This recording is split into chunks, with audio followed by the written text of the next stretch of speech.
Hi, good morning everybody. As in some of the videos I was talking about, there are few steps that needs to be taken before initiating, absorbing and devouring English literature, of course. It is really very important. The few steps that has to be observed in a proper manner.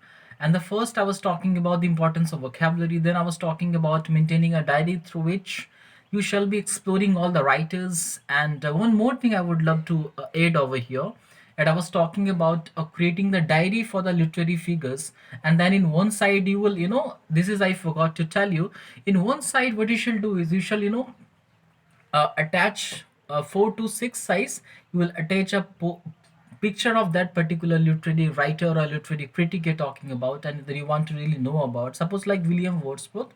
So try to add a picture of William Wordsworth, and then write the date of birth and the date of death, and then about his education, about the works that he has done. So these are the basic ideas.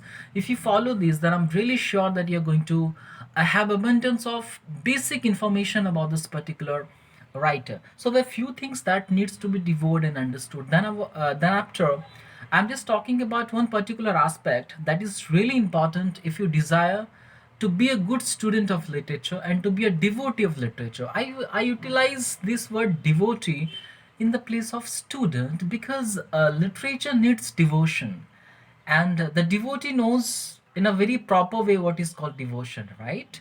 So language is something which is different than literature. You might not have a good communication power, you might not have a good spoken English or spoken language, of course, but you might have a good sense of literature. So having a good sense and having a knowledge in a particular language, both are different things. You might not have good skills, but you might become a very good student about literature. I have seen many people, those who are incapable of communicating in a proper way in a seminar or somewhere else, but they have very profound and depth knowledge about literature. But my question is, what is the harm of investing at least half an hour in a particular day?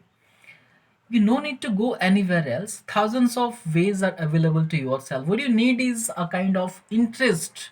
What you need is a kind of interest for acquiring a communication power. Because in literature, what happens if you get connect with so many good professors and so many good pioneers, of course. So what happens, you need to have the skills of good spoken English.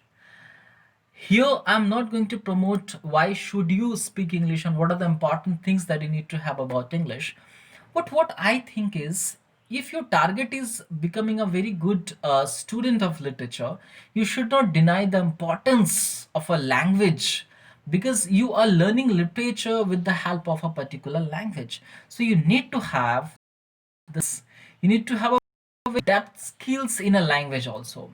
So if you have a wonderful desire to be the devotee of English literature, and if you want to explore literature, you will have to give not much time, but you will have to give a bit of small amount of time to rectifying the problems that you're going to face in your spoken skills.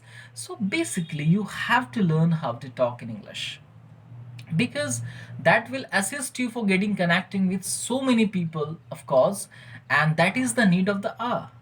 So first, and what I just uploaded the videos, I was talking about the basic interest, how I came into literature. In a second, I was talking about the importance of vocabulary. In the third, I was talking about, the few steps has to be taken before initiating your, literature, the career of literature, of course, your literary career.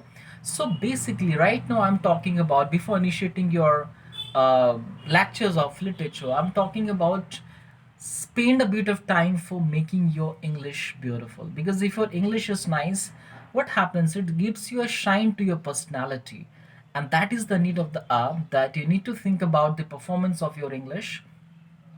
And what is the harm if you give 30 minutes in a day or 1 hour in a day?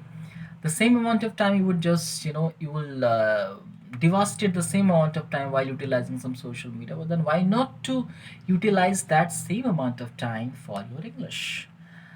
In the next video, I'm going to talk about what are the few steps that can be taken and that should be taken to be a fluent speaker in English. Because what happens now, if you have a knowledge in English, if you have a good sense of the vocabulary that I was talking about in the previous video, so what happens, there is a connecting link, because it will, the base is going to be, demaxed, the base is going to be created through which the foundation is getting stronger. So whenever you shall be having any new vocabulary, or you shall be having a person who has thorough knowledge of English, so this will assist you to communicate, to send your vibrations, what do you think about that.